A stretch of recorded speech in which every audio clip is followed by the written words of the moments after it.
You can take a look at the properties you own or properties you're looking to buy and see, hey, does this actually make sense to do a cost segregation study? Am I actually going to save money? Is it going to be worthwhile? And I think for most people, it's a no-brainer, meaning either the numbers make sense and it's like, yeah, okay, I'm going to spend $3,000 and save 50.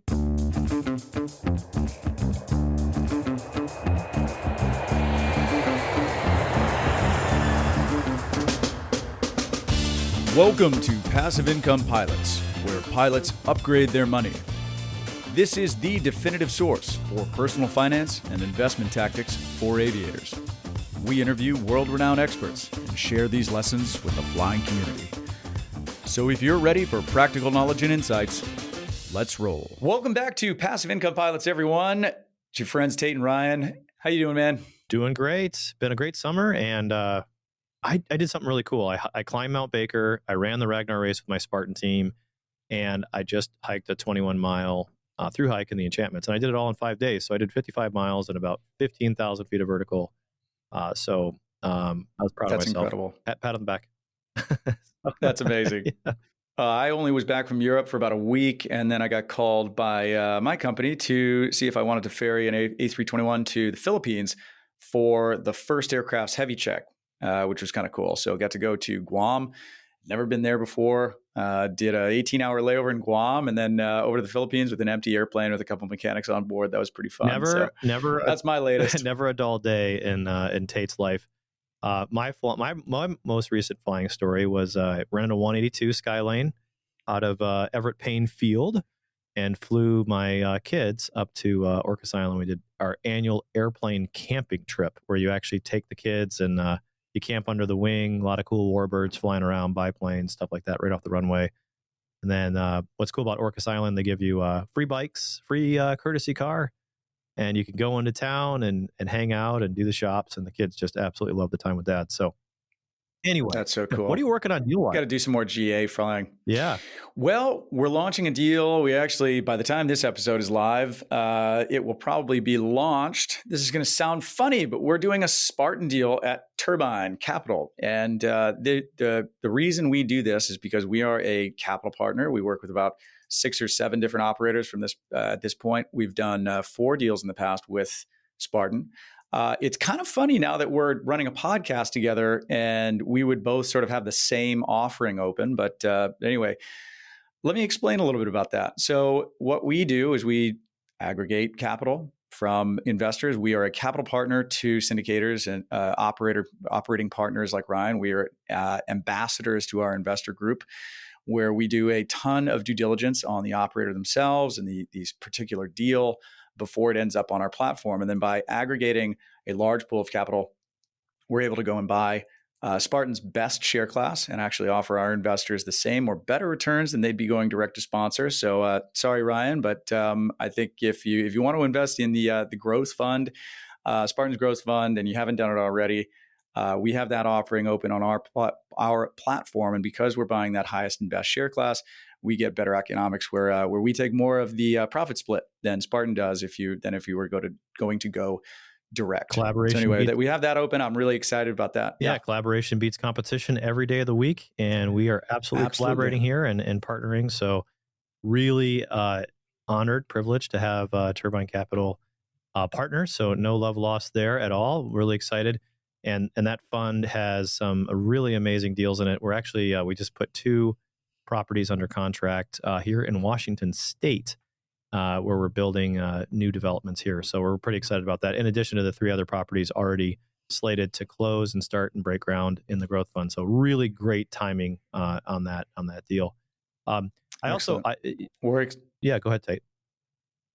Well, we're excited to launch that. We did a ton of due diligence. Even though we've done deals with Spartan in the past, very comfortable with them as an operator. We know a ton about their track record. We dug really deep into site selection and their criteria, as well as the underwriting on the deals that have already been placed. Did a ton of work with our senior advisor, Mike Rhodes, who's been in the storage industry for 30 years and has done all sorts of development. We had a couple of deep dive conversations offline with Ryan and the team. So we went very deep on this, very excited about it. So But anyway, Ryan, you were going to say? No, I was going to say, and I'm really excited too. If anybody has a 1031 exchange, so if you're selling real property and you want to invest that into an institutional quality self-storage syndication, we actually have a deal open. So for anybody out here that's like, man, I'm selling all my rental properties, I don't want to pay the taxes, I want to go into something that you guys are doing and be completely passive, we have a DST fund that allows 1031 exchange investors to come in. So if you have more details on that, unfortunately with that deal, we can't partner with Turbine because we can't offer different share classes. You're actually going to be on the real estate. So it's a little bit of a different structuring. So we're working on that now. If you have any questions about that, feel free to get in touch with myself. And with that, I'm going to transition to our guest today, Yona Weiss. Yeah, we just had an incredible conversation with Yona. Sorry, go ahead. No, yeah, Yona Weiss, who I've actually personally hired Yona to do, 25, 30 not syndications, cost segregation studies. So, we only bring guests onto the show that A, are going to be applicable to our listeners, and B, who we would trust and use ourselves. And so Yona Weiss has done a great job, tremendous job for us doing our cost segregation studies, going to our properties, his company, Madison Specs, and doing the cost segregation and benefiting our investors by saving them millions of dollars, literally in taxes, over the past, 5-10 years that we've been doing cost segregation studies. So a lot of action-packed stuff. Tate, you want to give us a little background on Yona, kind of who he is, where he comes from? Who is this guy?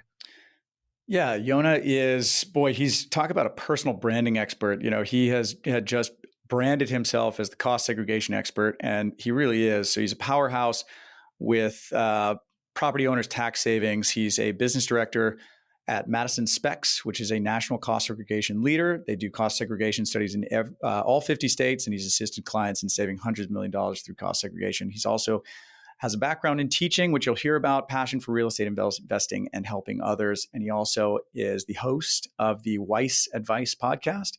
So if you want to learn more about cost segregations and tax savings around that, after this episode, you can certainly go check that out. He's also active on Twitter, which we talk about. Really a great educator in the space. So excited for this conversation. Well, let's get right into it. Yona Weiss, thank you so much for coming on the show. We're so happy to have you. I'm excited to be here equally. Well, thank you. Yeah, Yona, great to see you. And it's good. You probably have done, I think, like 20 cost segregation studies for us, maybe 30. I don't know. It's been a lot. So pretty much everything. How many cost segregations have you done in the history of your career? Of me personally or the company? The company. The company. The company. We've done a little over. I haven't counted this year to date yet, but a little over 25,000. 25,000. So you know what you're doing. We've done a few, yeah. So Yona, I want to just, before we get into your background and sort of how you became this cost segregation expert, can you just start from square one and help the audience understand what a cost segregation study is, and that'll kind of tie us into who you are, your background, and why you wanted to become this expert on cost segs. Sure. So, cost segregation, it's a weird name, right? But all it is a tax deduction. That's it. It's a very advanced form of depreciation, which is a tax deduction that you get when you buy a property. Okay? Besides for your primary residence, any rental or business property, you're able to literally write off the entire value of that property minus the land. But you can't do it all at once. So what depreciation says, it's a weird, also it's a misnomer. Everything with the tax code, I think on purpose, they're trying to confuse you. They're like, oh yeah, segregation. People are not going to pay attention to this. Well, let's just make sure, give it a weird name so people are going to, stay away from it. And depreciation is like, oh yeah, that's a negative thing. I don't want anything to do with depreciation, but really it's just a borrowed term. And what it means is that you're able to take a write-off as if your property is going down in value when in fact it's probably going up in value. And you're able to literally take a tax deduction based on the theory, right, that it is going down in value, or that would be going down in value. So it's over a 27.5-year period of time for residential and multifamily properties, and for commercial properties over a 39-year period. So just think of it like this. You have this pool of potential deductions that you can take, right? You buy a property for $1 million. You can minus land. You can take, $30,000 a year for the next 39 years, right? However, cost segregation allows you to break down or segregate the cost into different components, into different parts of the property that actually some things depreciate faster. which allows you to take from that pool of potential deductions and take those, deductions in the earlier years of ownership. Hey, what would you say to a CPA that says that this sounds aggressive, that you're going to get audited, that this is going to be something that's going to trip an audit and you're going to get screwed? What would you say to that? Well, I don't know. I would say to that CPA anything, but I would say to the client, find a new CPA. That's what I would say. I tweeted something out a few weeks ago. Like, I just got off the call. This is a true story. Got off the call with a client reviewing the cost segregation study we're doing together. I just like to review it sometimes with people to understand the numbers. And they said they spoke to their CPA, and the CPA thinks it's some kind of scam, right? And then I tweeted, in other news, my client's looking for a new CPA, but the point is this is directly from the tax code. Okay. Cost segregation is not some weird scam, not some weird rules. It's not whether it will be compliant or not.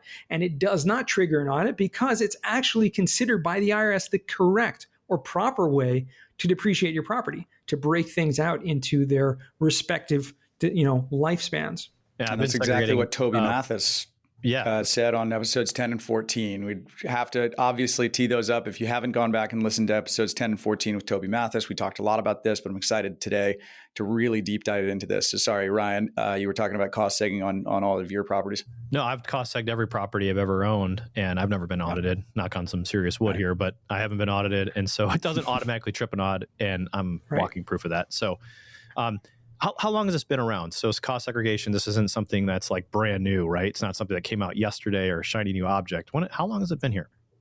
Yeah, it's been around for a long time. Really, in its current form, it's changed. It's taken on new rules over the years. But originally, in its form, in the 80s, when there was a big tax reform in the Reagan administration, that's when cost segregation came about. And again, like I said, it's developed over time, essentially with different court cases and different rulings that have included different assets to be considered cost segregatable, if you will. But essentially what that means is that what we're doing is breaking out the structural components of the property that's depreciated at that long period of time, 27, 39 years, from the what's considered personal property that can be depreciated on a 5-year schedule. And so there's been all kinds of cases over the years saying, well, flooring, needs to be replaced every 5 years or something. So therefore it shouldn't be included in the structure. It should be the value of that should be included in the 5-year property, allowing you to take those deductions at a faster rate, et cetera. And there, again, have been more and more things added on to actually make it more beneficial until most recent years. The biggest change that came about was back in 2017 with the introduction of 100% bonus depreciation, which was a huge game changer for the entire, commercial real estate and cost segregation industry. Yeah, well, I want to deep dive. Yeah, sorry. Say, before we get into that, just giving a little teaser. I like it. Teaser. We're gonna stick on cost seg for just another minute here. I know the bonus is like the coolest thing ever, but yep. And for those listeners, we're gonna put in the show notes. I've actually had a case study that I dove deep into with Yona. I don't know if you remember this. 5 or 6 years ago. Yeah. Right. On a webinar with my CPA. Actually, I had my CPA on, had Yona on, and we dove into a real property. We'll get that in the show notes. So if you actually want to go through like all the numbers and stuff and totally nerd out, we have that show that we'll put in the show notes for you. I wanted to get to cost segregation because obviously you have this straight line depreciation, residential 27 and a half years, commercial properties 39 years. Can you kind of first speak to that and then maybe kind of bucket out how the other short-term life is broken out? Sure. Every accountant knows that your property, as I mentioned before, you get this depreciation deduction. And simply what they're going to do is take the purchase price, allocate a certain amount for land, which, that's a whole subject in itself, how you get the land value. But, typically it's around, 15 to 20%, can be more or less. And just parenthetically, I remember a property we did for you, like an RV park in the middle of nowhere in Texas. And the land value was like less than 1% or something like that. It was like $800. $800. Yeah. Because like that's what the county assessor's site said. So it was in writing. So. Right. As opposed to some places in California where it can be like 60 or 70% land value. So that's the first thing you do. And every accountant knows that you take what's called straight line depreciation and you essentially just divide that value over a 27 and a half year period and take a little bit of a deduction every single year. So simple math, take $1 million property, take off 15% for land, you're left with $850,000. Divide that by 27.5. It's about $30,000 a year. Okay, I'm not a genius, so I've done this before, so I'm just repeating myself, right? $30,000 a year tax deduction is great. And most people, especially if you have single families or residential properties, you're able to, in many cases, use that deduction to offset or reduce any taxable income that you would have from that property. And so depreciation in of itself, after other deductions, mortgage, insurance, et cetera, you can essentially be, and this is why they talk about tax deductions as being one of the biggest components of real estate investing, is that even with single families, you can just with the normal, regular straight line depreciation, in most cases, you're able to write off, all of that taxable income from your properties. That's amazing. So let's get into the segregation part. So you obviously, everybody should be doing straight line. And I think if you actually don't do straight line, you get treated like you had straight line when you sell the property anyway. So if you're not doing straight line depreciation, I would have a definitely firing conversation with your CPA. We're not giving advice here, but we are being friendly. But people do their own taxes sometimes. They just you may not know any better that they have to check off or claim, that depreciation part. Yeah, you're getting that depreciation no matter what, so you've got to take it. So let's go into the segregation parts of it. Using maybe a single family home as an example. Sure. So it's very detailed engineering study of the property, and so this is why it's so important to have a cost segregation company that focuses on this. Because the IRS requires someone with construction or engineering background to be able to break out the property into its different components. And cost segregation used to be called component depreciation, which makes a lot more sense, right? It does make a lot more sense. Right? We're like, okay, we have the walls and the roof and the doors and the windows and the foundation, all of that's structural. Okay, so we're going to identify how much of that is, if it's like 25,000 square feet or whatever. Okay, we're dealing with single family, so it's not going to be that big, right? 2,500 square feet, let's say, and the roof is X value, okay, based on the construction costs, et cetera. And then we're going to go down and break down literally into the tiny, minute detail to the nails, the paint, everything. So then we'll break out things that are non-structural. And there's essentially two other categories besides for the structure. Okay, so again, we mentioned a few times structure, 27.5-year schedule. And that's always going to be the majority of the value of any property. Most properties are going to be in the structure. Because if you were to reverse engineer the property and rebuild it, it would cost much more to build the walls and foundation and roof, et cetera, besides for the things that are non-structural. And so what those two other categories are is, number one, land improvements. Okay, so this depreciates on a 15-year schedule.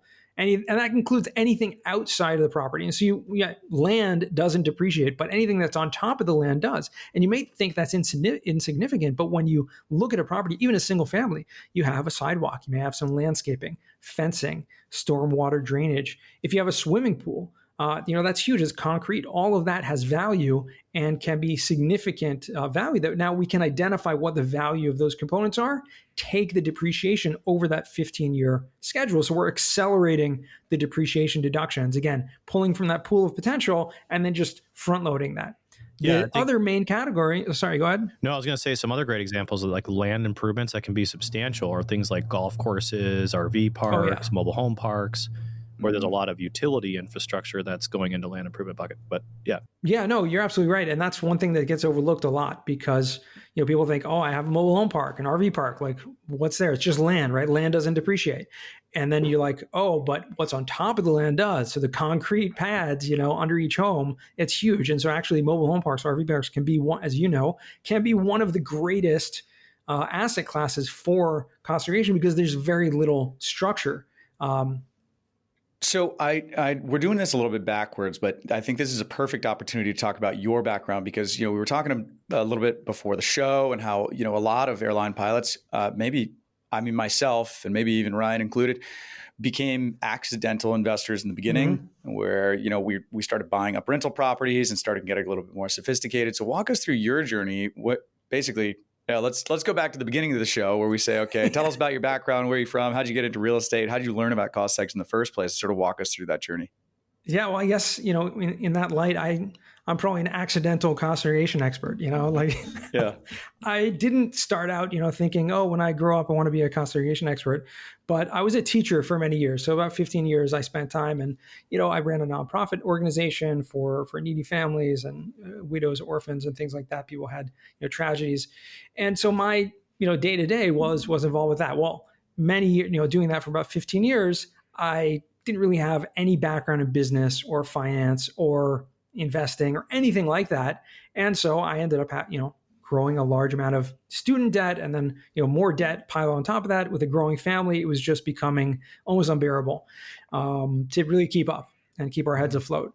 At that point, we had a little bit of a crisis in our family that really just kind of put a light bulb on in my head. Like, okay, I need to make some changes. I need to figure out what, get my act together here and figure out what I can do. And so I reached out to some friends, and real estate kept coming up in conversation with friends and acquaintances. Like, oh, you want to do something new? You want to do something different, a side hustle, whatever it is. Real estate, why don't you, get involved in real estate somehow or another? And there were a lot of different options. People had different ideas for me. And then I ended up meeting a friend in the street one day in the parking lot, actually.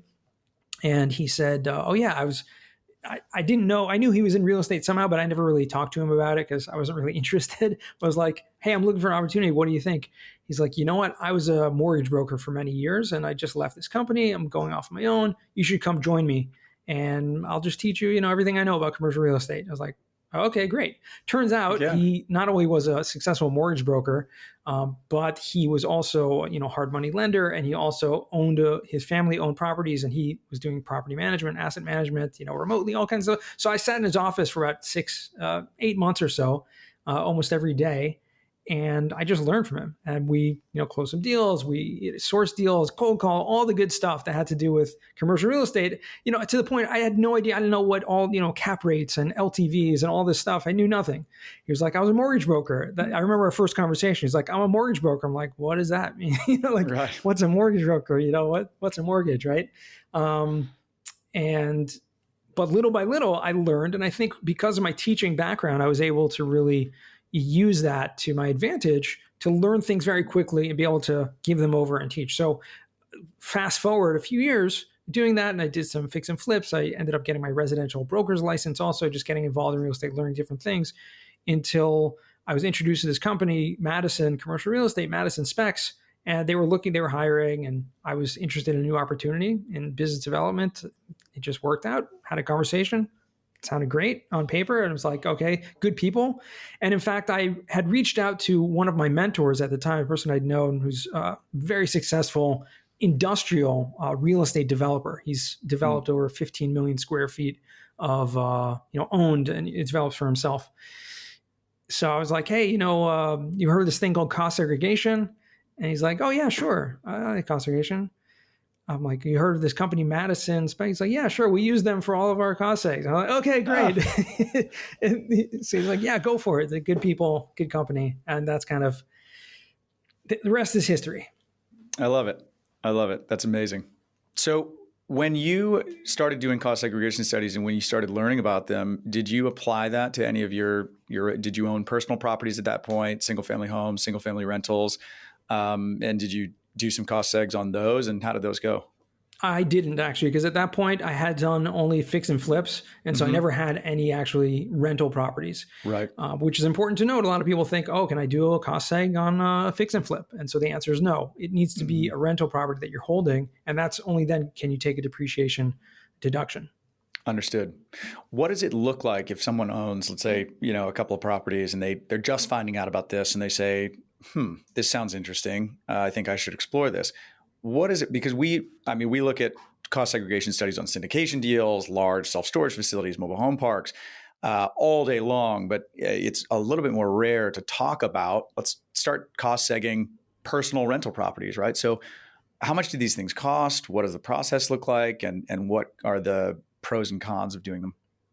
It certainly can be done on any property. And yes, there is a cost involved. So there's always going to be that question of, does the benefit outweigh the cost? Right. And traditionally people think it costs, $20,000, $30,000 to get a cost segregation study done. And when that's not true at all, it costs maybe $3,000, $4,000 nowadays. It used to be like that. And so I think there's like this Journal of Accountancy article. Like if you Google cost segregation, you'll inevitably come across this Journal of Accountancy article from like 2003.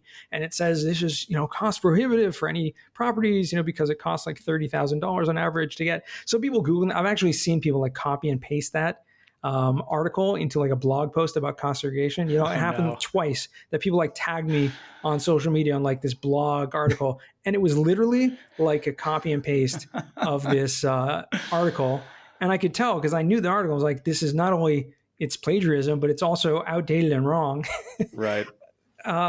So yeah, it costs about $2,000-$3,000, maybe a little more depending on the size and type of property. Commercial properties are a little bit more still, but the way to know if it's going to be worthwhile or not is we always like to run a free upfront feasibility analysis so you can see what the potential tax savings are. And typically it's about, recommend it on properties purchased for over, $200,000-$300,000. It's going to start to make a lot of sense. Yeah. Obviously I love that. I just want to highlight, this is like a huge benefit that you do that free analysis, because you don't know if you're going to spend the $3,000 or $4,000 for the whole study.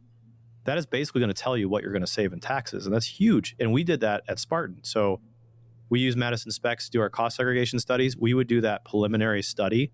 And so even when we were raising money for a syndication. So if you're listening to this and you're like, I'm thinking about raising money to, buy a multifamily building or whatever, you can get this preliminary study done so you can kind of tell your investors what they can expect to save in taxes from the cost segregation. So sorry, I just didn't want that to go unnoticed. That's a huge benefit that you guys do that. So absolutely. Yeah. And most companies will do it like that.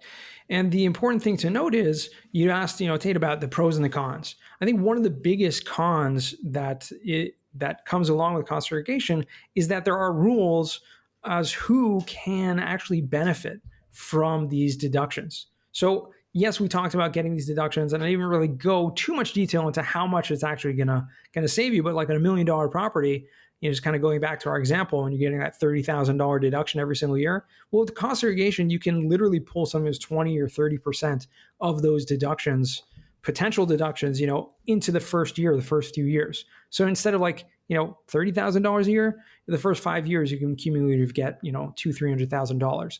And so that's significant, that's huge. So we're talking about bonus depreciation here, right? So also bonus depreciation, but even not with bonus depreciation, cumulatively over the first 5 years, you're going to be getting a large amount. Right. Well, let's deep dive on this. Let's deep dive into non-bonus, because bonus is, unless it gets reenacted, it's going to be gone in 5 years. Let's talk about the non-bonus and sort of how that works, and then we'll sort of sprinkle the gasoline on the fire with bonus depreciation. Sure. So as we were talking about before, the different assets, breaking out the components. So we had the land improvements, and we talked about, mobile home parks and all that stuff, landscaping. And then the other main category is what's called 5-year property, or personal or tangible property. And this can include things that you wouldn't think necessarily are going to be, personal or tangible or movable property, but the IRS considers it as such because it has, they call it a useful life, right, over the 5-year period. And this can include stuff like furniture, fixtures, right, appliances, those are things that are movable, but even stuff like light fixtures, window treatments, cabinets, countertops, millwork, or, many types of, electrical and plumbing and things like that. So there's a lot that goes in the property that you wouldn't even imagine. And again, each property is going to be different from residential to commercial. You talk about self-storage, right? There's different things like the climate control and the storage facilities are huge, carpeting, flooring. As long as it's, as we mentioned before, if it's glued to the floor, it's considered structural. But if it's floating wood, or it's vinyl or PVC or carpeting, all of that's considered 5-year property. So the engineers are going to come in, identify the value of that. And again, this can be sometimes 20 or 30% of the total property value in that 5-year property, which means you can take those deductions over the first 5 years. So that's non-bonus. That's just called regular cost segregation, where we're segregating out these costs into these different faster depreciation categories, allowing you to take those deductions in the earlier years. Love it. Okay. So now, should we talk about the bonus depreciation? This is the most exciting thing. Let's switch gears and talk bonus. Let's do it. Let's do bonus. Yeah. Let's do it. So there was a tax reform a few years ago, 2018, really the end of 2017, and it introduced this new law called 100% bonus depreciation. Now, bonus depreciation has been around in many forms for a couple decades, but this was the first time that it was introduced that allowed you to take 100% all of those accelerated deductions in the 5 and 15-year categories all up front in the first year. Okay, and not just for new construction, which is what the law used to apply to, just for new construction properties. Now it applied to any property that you purchased, whether new construction or not. And the important thing to note, a lot of people get confused about this, depreciation and cost segregation starts over every time the property changes hands, which means it's not intrinsic. It's like, oh, I bought this building, but it was built in 1972. So, 27 and a half years already passed. No, your depreciation schedule of 27 and a half years starts the day you buy the property or the day you place it in service. And so you can, it changes hands. The new person can start depreciating it from new. And that means you can start this whole process over.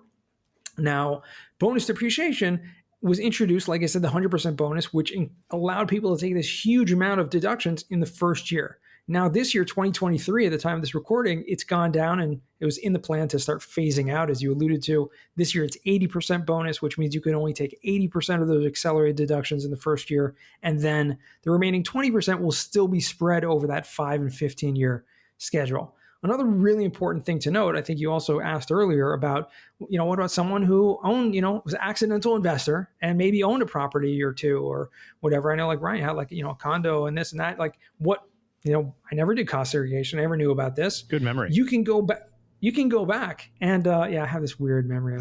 That's good memory. That's like 2017 stuff. That's great. Right. Yeah. Thank God it's a blessing. It's a gift and a curse, Yeah, exactly. things you don't want to remember. Sometimes you remember too, but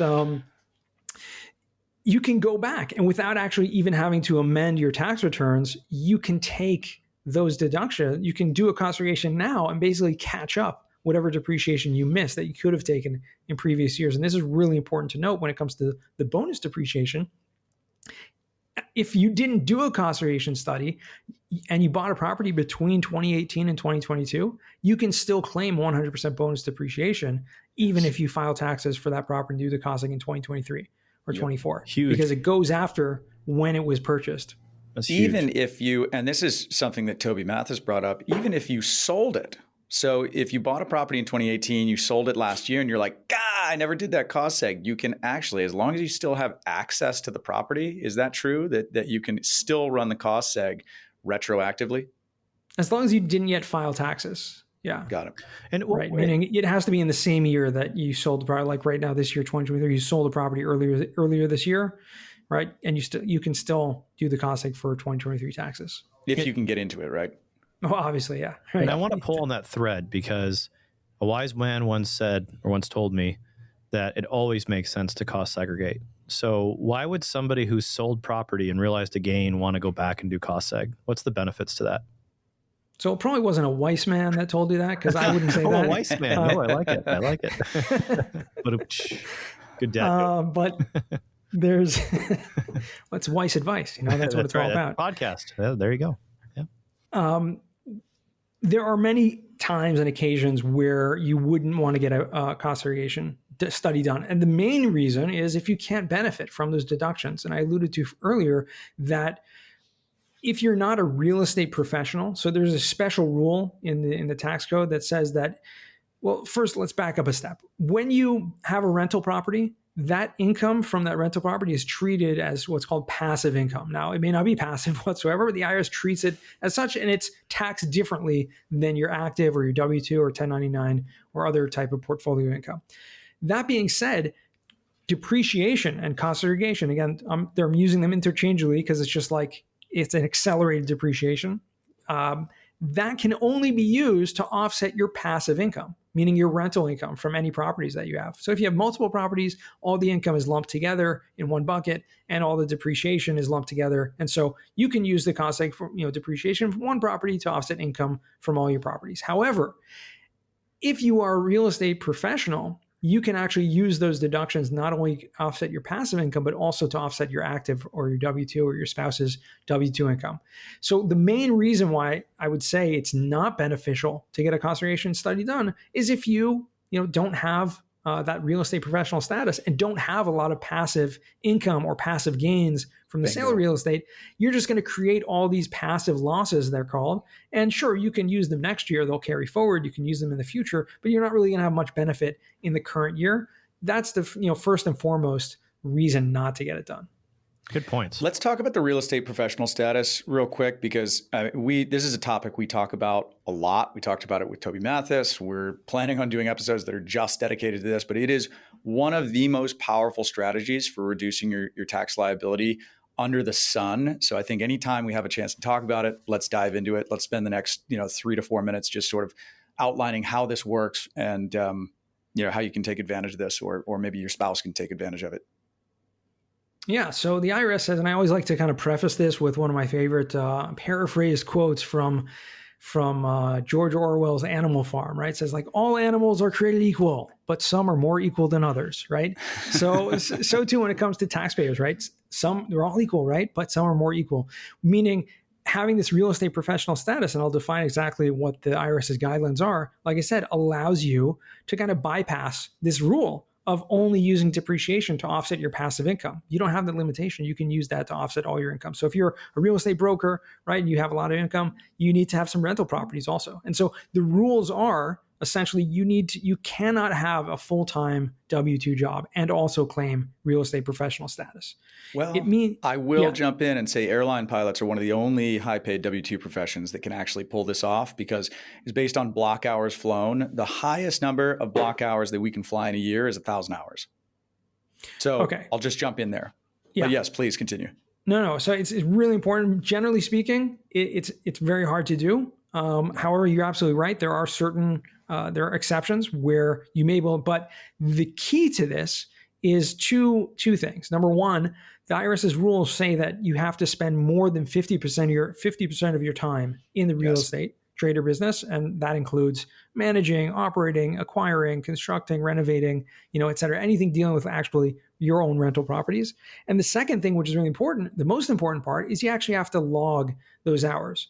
Okay. And it's a minimum of 750 hours a year. But if you're saying the maximum you can have is 1,000 hours, so you're going to need to show 1,001 hours at least of a year of the real estate trader business that you are documenting, tracking those hours in those activities that qualify for that, what's called material participation in the real estate. So you're right, it is possible with most Ws where you're working a 40-hour week, which I'd say the majority of people with W-2s, obviously not pilots, but others, maybe there's some flight attendants listening to this podcast also, right? That's true. Yep. If they're working more than 40 hours a week, it's essentially impossible.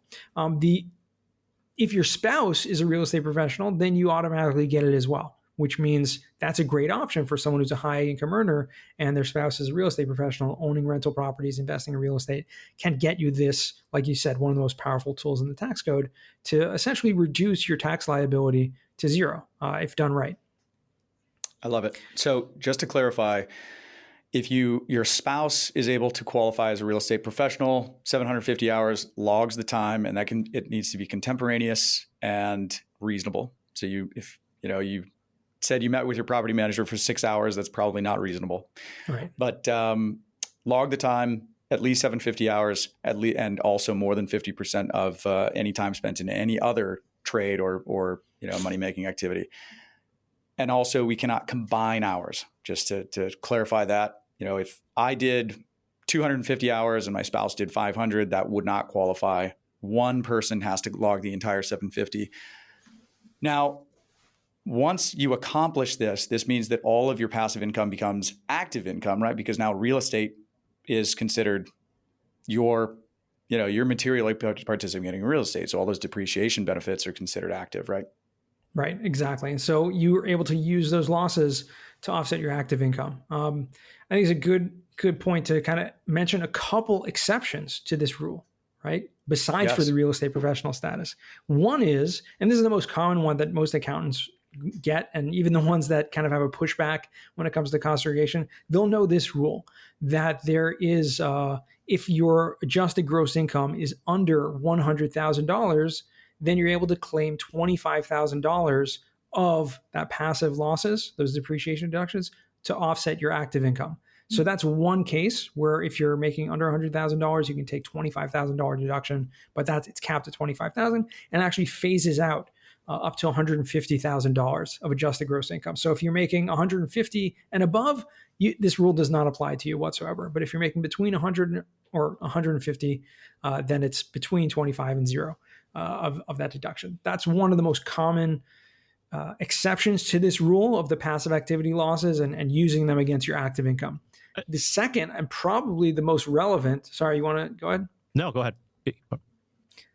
I'd say probably the second and probably the most relevant for people who are maybe airline pilots or people who are working W-2 jobs and like can't fathom also becoming a real estate professional. Because, I mean, think about it.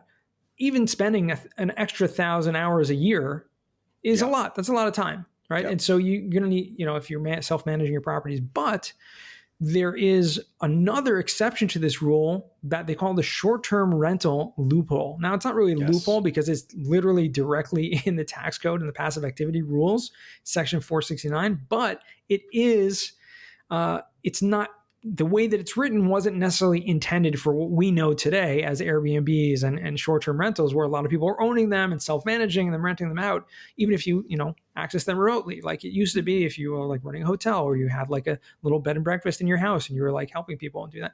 That's kind of what it was meant to be, but it still works. And so this, if you materially participate, and it's different rules from the real estate professional status, you're able to then also that income becomes active. You're able to use the losses or deductions from cost segregation on that short-term rental to then offset your active income or your W-2 income as well. So I want to highlight this. This is super important. So if you're someone who's like, man, I wish I could get real estate professional status, but my spouse works full time. There's just no way. Listen to this, because this is one of the most powerful strategies where you can use a cost segregation, some bonus depreciation to offset your W-2 income. And it is by going out, buying a property and converting it immediately to a short-term rental and self-managing, right? Correct. That's the most important part. A lot of people think, oh yeah, I'll have a property manager. Right. No, it's not going to work that way. Yeah. But keep in mind, you only have to do that for the first tax year that you own the property, right? Correct. That's a really good point, because the material participation is looked at on a year-by-year basis. And so if you do the cost segregation in the first year and you also, or whatever year it is, and you also materially participate in that first year, you can take those deductions, claim that, and then the next year you don't have to. You can hand it over to a property manager because the deduction is the losses have already been taken. Right. And you can hand it over to a property manager. And if you wanted to, you may love running it as an Airbnb. You might be getting great cash flow, but you could technically in the second year of ownership just convert it to a long-term rental with a property manager, right? That's correct as well. Yeah. Amazing. So I want to jump back to the basics here, like make this really, really applicable to a pilot who's listening to this, who's got 5 rental properties, never done cost seg, and that person is debating, do I do this or not? And so how would you walk that person through deciding to do this study or not? The first thing is have a conversation with your accountant. Okay. Like we said, if they tell you, this is a red flag or it's going to raise an audit, it may be worthwhile to seek out a real estate focused CPA who can, make sure that you are doing the right thing and trying to actually strategize with you, not just filling out forms and really by the way, understanding. Tate and I have a Rolodex of those people. So if you don't have one, reach out to us. We have tons of recommendations. So, yep. Awesome. Really important to, person to have on your team. And the second thing I would say is, reach out to someone like myself where you can get a free upfront analysis. You can take a look at the properties you own or properties you're looking to buy and see, hey, does this actually make sense to do a cost segregation study? Am I actually going to save money? Is it going to be worthwhile? And I think for most people, it's a no-brainer, meaning either the numbers make sense and it's like, yeah, okay, I'm going to spend $3,000 and save 50 or 100 or $1 million, right? Yeah. It's pretty much a no-brainer. So that's the process I would take. And then from there, it's pretty smooth sailing. Great. What about, can I run a cost segregation study on my house? Or what about these are big questions, condos and townhomes. So let's attack all of those. Yeah, first, your house, you cannot claim depreciation on your primary residence. That's first and foremost. It's only for a rental or business property. There are certain exceptions. People, what if I have a duplex? There's really, really great, common questions that come off of this question. I have a duplex. I'm house hacking, right? I have a duplex. I live in one unit, rent out the other. In that case, you can only depreciate 50% or whatever prorated amount of the rental space there is based on your purchase price. You just basically prorate that amount. Condos, townhomes, you can certainly do a cost segregation, obviously, if it's a rental property. The only differences that come up between a regular, property, and that is the land value or the land improvements as well. And that's going to be in the documentation. If you actually have ownership or you don't have ownership, sometimes the condo association owns the land. And so you won't have any money being allocated to land value, which means your whole purchase price is going to go towards the depreciation. But that also means you won't have any of those land improvements, which are accelerated depreciation. And so it's nuanced. You have to look at your specific scenario. Interesting. Is there a good example of what types of, if you own a rental property in a building that was built in the 80s versus one that's brand new? Is there any sort of rules of thumb around that, or is it totally nuanced and just contact you for a consultation? It is very nuanced because it's going to have to do with, the size of the property, square footage, right? The amount of land improvements you're talking about. If it's a condo in a building, there's going to be much less depreciation there because, again, you're dealing with the structure. The one difference that has to do with when the property was built, if you're dealing with like literally brand new construction, which is very common, you'll buy a property like straight from the builder and from the contractor and put it in service. When it's new construction, there's always going to be more relative value placed in the structural components. Okay, it's always going to cost more, right? Brand new, it's costing more. But as time goes on, the value of the building actually wears down or lessens its value from a depreciation perspective because it's been depreciated, so to speak. And so therefore, there's going to be less relative value in the structure. One thing I learned about cost seg that in bonus depreciation that I didn't realize when I started buying self-storage, adding on to it, or building self-storage from the ground up is you actually can get additional, you get the first onslaught of depreciation in the first year that you buy the assets. But if you expand them or put capital improvements into the property, you can actually tell your CPA what you've done and you can actually bonus and cost seg that stuff. Can you kind of speak to that a little bit? Yeah, absolutely. Like you said, anytime you buy a property, we like to do the cost seg on what's called the acquisition, right? The purchase. So kind of documenting what the property is when it was purchased. And so you're able to take that purchase price, break it down to its components. Anytime. And so that doesn't change if the property goes up in value. Let's say, you buy it and then it gets appraised for twice the value. That does not change the depreciation, unfortunately.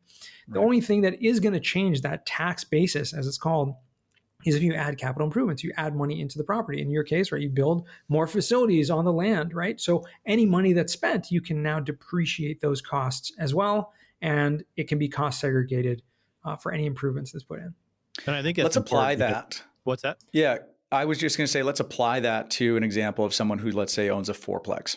So tenant moves out, and they put $60,000 into unit number 4 to renovate it to a super nice standard with quartz countertops and new appliances and flooring and lighting and all sorts of stuff.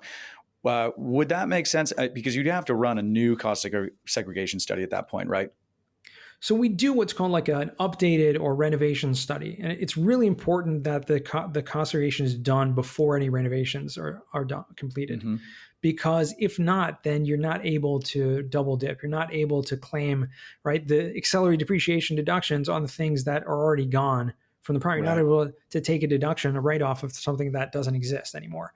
So it's important to get it done, like I said, before any renovations are done. And then once the money is spent on renovations, you can then go ahead and do an updated or renovation study, which is, a fraction of the cost of what a full cost segregation study would be, and then just capitalize those improvements. That's such a good tip.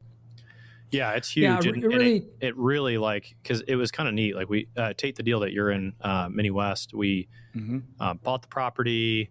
Madison Specs did a, Yona's team did a cost segregation. You guys estimated, I think, 1.7. I think you came back at like 2.1 of actual depreciation on the acquisition. And then we added on 240 units, spent about $1.6 million or so. And then so in that third year, when we delivered those units into service, the investors got more depreciation from that. So then we had a K1 that gave them more write-offs kind of midstream as they were getting cash flow. They got more depreciation to continue to offset their passive income. And I think it's just, it was a nice surprise to me in a good way. I didn't really know that in 2018 going into the deal, but I was like, oh, that's right. That makes sense. We put more units on the property, you get to actually depreciate it. So something kind of to note, if you're an operator or a fourplex guy, keep track of everything that you're spending on capital improvements, and then make sure your CPA is aware that you've dumped more money into the property. Let's talk about ground up development. We have a ground up development fund, and we build new self-storages in there, and people ask if there's depreciation, and I say yes, but I don't know when it's going to happen. Can it kind of unpack that a little bit, right? We're going to have depreciation eventually because we plan to buy and operate these properties, but why is it getting a little less predictable in that instance?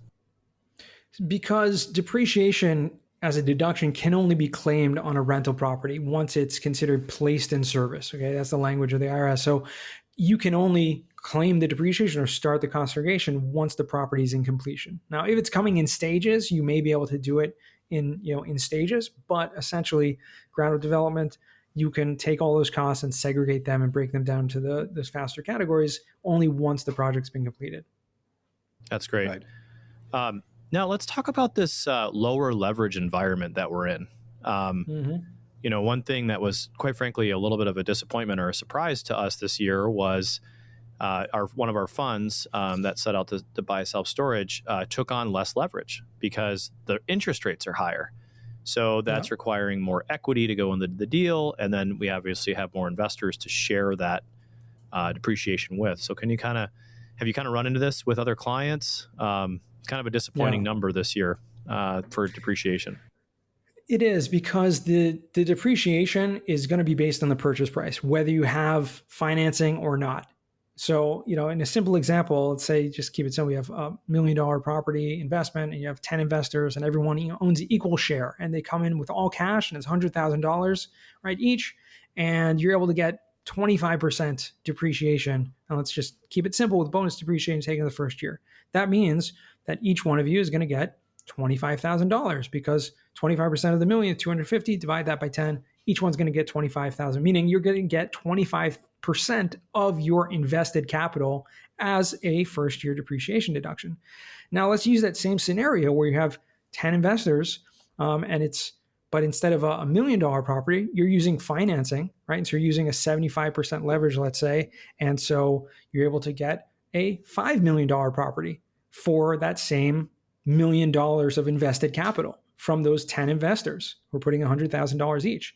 Now, when you're getting that $5 million back, what is that? Or $4 million, sorry, probably more likely, right? $4 million. You're able to get 25% of that, which equals $1 million, meaning you're getting 100% of your invested capital back as a depreciation deduction in the first year, because the financing adds to the purchase price as the depreciable deduction. So the difference between, the equity and the loan value is going to, equally distribute the effect of how much depreciation you're going to get. Yeah, that was a unpleasant surprise for me this year, because obviously interest rates are higher. So the bank is going to look at your leverage and say, hey, we have to throttle back the amount of leverage you're going to take, because your debt service coverage ratio isn't going to be able to cover that higher interest rate loan. So like back in the glory days of 2021 and prior, when the Fed funds rate was 0 and interest rates were 3%, we could take a nice high leverage and really be efficient with the depreciation allocation that goes out.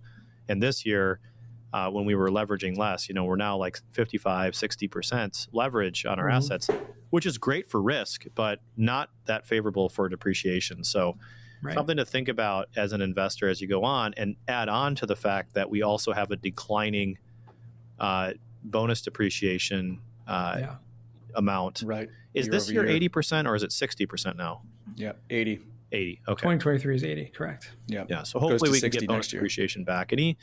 Any insights from Congress on that? Are you storming the Capitol here and demanding more bonus? There are a lot of lobbyists, believe it or not, that are interested in bringing back 100% bonus depreciation. Actually, in a bill that was passed in the House already that includes the restoration of 100% bonus. It still obviously needs to go through the Senate and then be signed off by the president. So it may take a change of administration for something like that to happen. But the fact that it's being talked about, the fact that it's in a bill means that there are enough people making noise about it that care. That's incredible. So it's really important for investors to understand their appetite for depreciation, right? Because if you don't have any appetite for it, then it doesn't make sense to pile on and do a bunch of depreciation. Right. If you have an appetite for it, so let's say you actually can claim the real estate professional status. You make the 750 hours either by yourself or with your spouse. Well, then you have this appetite, and it's important to note that you can collect depreciation benefits both from your own personal property, but also through investing in syndications. So if you invest in Ryan Syndication or one of our deals, you are going to get a wide range from deal to deal. It might be anywhere from 0 to 100%. We had a mobile home park deal last year that the K1 came in. We had a 96.8% depreciation benefit on that K1. So if someone invested $100,000, they would be getting a $96,800 phantom loss, even though that project is cash flowing over 10%. And if you are a real estate professional, that means you could take that $96,800 and write it directly off your W-2. However, if you're not the real estate professional, it basically does nothing. It just sits there and it can offset the other passive income. And so if you can't get the real estate professional status, it's very important to build that appetite, right? Buy more syndication deals, buy more property so that you have more passive income, because it's the easiest kind of income to offset. So I don't know. I just wanted to throw that out there and get your thoughts on that. No, I agree. Absolutely. It's a very good point. Excellent. Well, Yona, what's one thing that you've never, how about this? What is the biggest thing you've learned in the last 6 months that you haven't shared with anybody yet? Well, I talk all the time on social media, so I don't know. I know you do. I don't know what I haven't shared. Kind of hard to think about what I haven't shared. And by the way, if you want to connect with Yona on LinkedIn, he is amazing content. So incredible. He is an incredible connector. The Weiss of Ice podcast, excellent podcast. Download it. We'll put the link in the show notes. We want to promote Yona as much as we can. Twitter as well. Twitter, yeah. So anyway, we'll have a whole link to all your stuff, and you can tell us how you get in touch with us here in just a minute. But I'm stalling here to give you the thing that you give me the time to think about what that one thing is. Exactly. Yeah. I would say one thing, maybe I have shared it, but one thing that really has stood out to me recently is, and I'm sure your listeners may have heard this, you guys talk about this before, but the book called Who Not How, which is essentially a mindset shift in understanding how to accomplish more in life and reach your goals at a much faster pace by changing how you think about getting to those goals, and not how I can do that, and which is just taking your own personal energy, but who can help me do that, and just enlisting the help from other people. And that has been something that's literally been a night and day shift in my own personal life and business the past year, but something I haven't really talked about much on social media, the power of that. It's a great book. It is. Yeah, I read that over the winter, and it's kind of like as pilots, like we want to know how to do everything. Mm-hmm. Right? We want to know how to fly the plane. We want to know how to call the ramp. We want all the things that go into flying, right? And but we have to rely on the who's to carry out our house. And I think that's super important. And, Yona's a great example, like who, not how. I don't know anything about cost segregation, but Yona knows how. And even Yona actually doesn't go out and physically do the inspections and cost segs himself. He knows he has his who's to carry out his house. Right. And so I think the whole point of this podcast is to assemble your army of who's, who can help me carry out the house. And that's the whole point of bringing this podcast together and all these experts together, because me and Tate are not the experts. We have a lot of who's to carry out our house, right? And and you may be the who that's carrying out somebody else's how. Anyway, not to sound like Dr. Seuss here, but that basically is the book, right? So check it out. Who is the author of that? Is it Ben Hardy? Is that a Ben Hardy book? Ben Hardy and Dan Sullivan, based on Yes. Dan Sullivan. Yeah. Yeah. Excellent book. Put that in the show notes as well. But Yona, really thanks for coming on, and we appreciate you having us share your wisdom with us. How can listeners get in touch with you? As you mentioned, you can definitely find me on all the socials, on the LinkedIn and the new X platform out there. That's right. Twitter is rebranded. The platform X. formerly known as Twitter, right? Yeah. And Instagram, whatever it is. You can also go to yonaweiss.com. But again, if you do find me on any of the socials, I always love it when someone shoots me a little note. Don't just hit that follow button. Shoot me a little note. Passive Income Pilots podcast. I loved it. Shoot me a little note, and I'll know it came from there. Well, thanks so much, Yona. Well, I know we've sent at least one pilot to you for a cost seg so far. If somebody wants to get a cost segregation study done, how do they reach out? Same way. They're probably the best way. You can also just find our website, Madison Specs. That's our company. Or just reach out direct. Madison Specs also does a lot of title work, escrow. They do a whole suite of things. So if you're looking in the real estate game, they're a really good point of contact for that. So amazing. Yona, thank you so much for coming on. We'll see you later. Thank you, guys. Thanks.